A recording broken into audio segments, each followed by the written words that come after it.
Rev up your engines!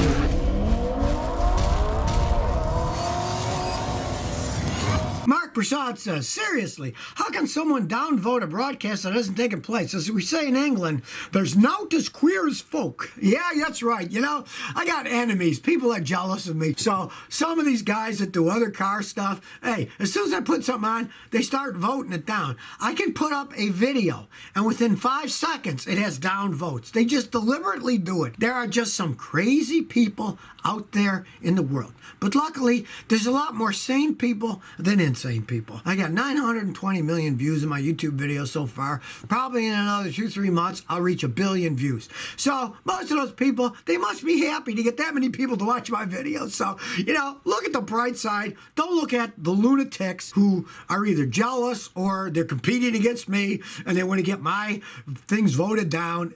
Who knows? Yeah, there's nutty people in the world. There's no arguing that. Like you say, there's not as queer as folk. That is totally true. Joseph Usum says, Scotty got a 2014 Scion, 60,000 city miles, trouble-free, easy to work on. Should I do a flush on the CVT transmission? No, do not flush the CVT transmission. Don't flush any transmission, really. Drain what comes out, fill that same amount back in, and leave it at that. You don't have to do it that often on a Toyota like that. You could do it once every 60,000 miles. That's fine. Buy the fluid. Learn how to change it yourself. Not that hard to do. Flushing modern transmissions can cause problems. I've seen that happen numerous times with people who brought cars to me that were working perfectly fine. Previously, they said, well, I took it to this guy, flushed the transmission, and now my transmission is slipping, it's clunking. The flush finished it off. So don't flush. Just change. Somebody 78 says, hey, what's your opinion on a 4-cylinder BMW engine? I'm going to do the maintenance myself. I want to buy a BMW 318i 2001 as a weekend car. The engine's chain driven. Yeah, they've been chain driven for a long time. Those are cheaper to maintain. I got a customer who's got a 320i. His is a dinosaur. It's from the 1980s. It still runs. And yes, they are much cheaper than the 6-cylinders and the 8-cylinders and the 12-cylinder engines in the BMWs. They are. Now, they can still be very expensive cars to repair, but that's an '01. And back then, they didn't have all the plastic that they have on today. They were better made cars back then. Now, one thing, and one thing only, you're going to buy one of those, please get a standard transmission. Then, like my customer with an 80s 320i, they can go great. You get an automatic on one that old, if it's got 150,000 or more miles, you're going to have to spend money on a tranny, and it's more than a car's worth. So get a standard if you're going to do that. Sammy T says, hey, Scotty, my dealer keeps putting too much oil in my '02 Corolla, half an inch past max. Every oil change says it won't hurt anything. Is it correct? My car's 90,000 miles. Well, that's not right. I can't believe that they don't do it correctly. You know, what kind of idiots do they have working there? Can't put the correct amount of oil in it. First thing I do, I'm looking at my computer screen now. I go to my all data system. I look up, how much oil did this thing hold? And if it says 4 1/4 quarts of oil with oil filter change, I put in 4 1/4 quarts. I put in 4 quarts, then I measure 1/4 of a quart. And then I start it up, turn it off, let it sit for 5 minutes and check it to make sure that it's correct. Sometimes the books are wrong. But you don't want to put too much. Now, that little bit, Johnny, doesn't really hurt anything, but too much oil can build up pressure, blow the seals eventually. It's not right. The engineers designed the oil dipstick for a reason. It's just not some fantasy. So, if I were you, I wouldn't go to that dealer anymore. If they don't even care and they keep filling up like that, they don't care about you. Go someplace else. Anybody can change oil. And anybody can do it right, too. It's not that complicated. They're just being ridiculous. Scotty, should I replace a leaking rear main seal on my '04 Maxima or keep adding 148K and looks great cosmetically? If you're only using a little bit, keep adding oil. But try this. It often works. There's a company in Chicago called ATP Products, Automatic Transmission. They have a thing called 205 Reseal, the number 205. ATP 205 Reseal. You can get it at Amazon. Pour a bottle of that in your engine oil, and it rejuvenates rubber seals. I've tried it in those Nissans. Sometimes they stop leaking entirely, and then the next time you change the oil, you just add it to the new oil. It can actually work. But as long as it's not leaking that bad, you can live with it, because you're going to have to pull either the engine or the transmission off the car to get to that rear main seal. And that's a very expensive job. Oil is cheap. Fred Carlos says, Scotty, I bought a new 2024 runner 4-wheel drive, but only 211 miles. The differential gears are bad. It's sitting in the dealer's lot for 2 weeks now. Texas lemon law applies.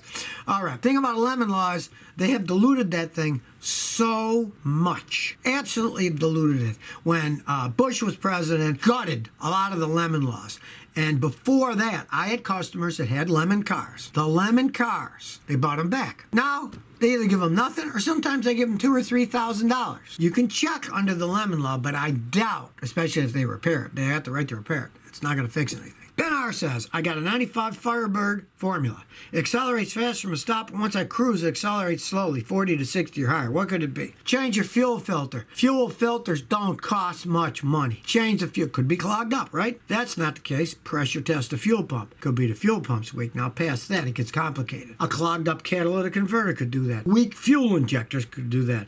A failing ignition system could do that. The fuel filter that's doing it, or a clogged catalytic converter, because those are real easy for any mechanic to diagnose correctly. Origami says, Scotty, my aunt's selling their 2013 Toyota RAV4 EV, low mileage for $5,000. Should I buy it? But if she's selling you that thing for $5,000, buy it. Whew, what a deal. Even if you're tired of it, you could sell to somebody else for a lot more money than that. They are worth tons more than that. That sounds like a great deal to me. They don't fall apart until they get really, really high mileage. I'm not that fan of the EV stuff myself, but they don't generally fall apart until they get 170, 80, 200,000 miles. So if it's low mileage, buy it for $5,000. If you don't like it, sell it to somebody else and you'll make money. Mazda Jr.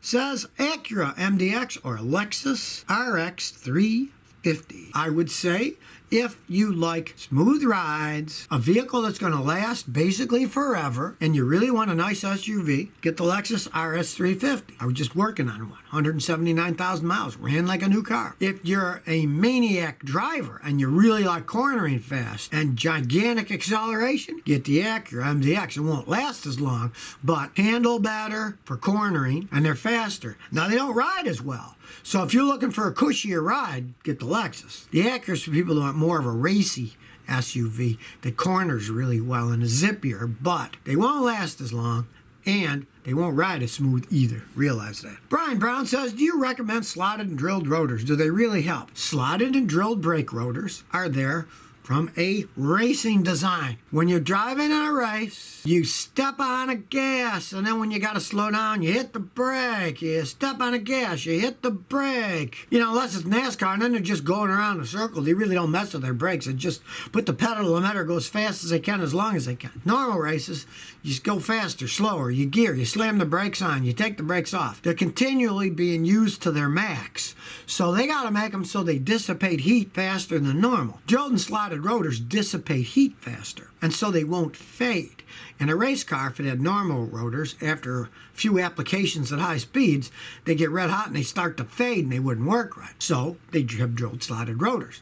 Now, if you're driving down the road, normal driving, you don't need that kind of stuff because it stops perfectly fine just hitting your brakes. Now, if you slam on the brakes, step on the accelerator, slam on the brakes, and drive like some kind of crazy lunatic, yeah, maybe you'd want those.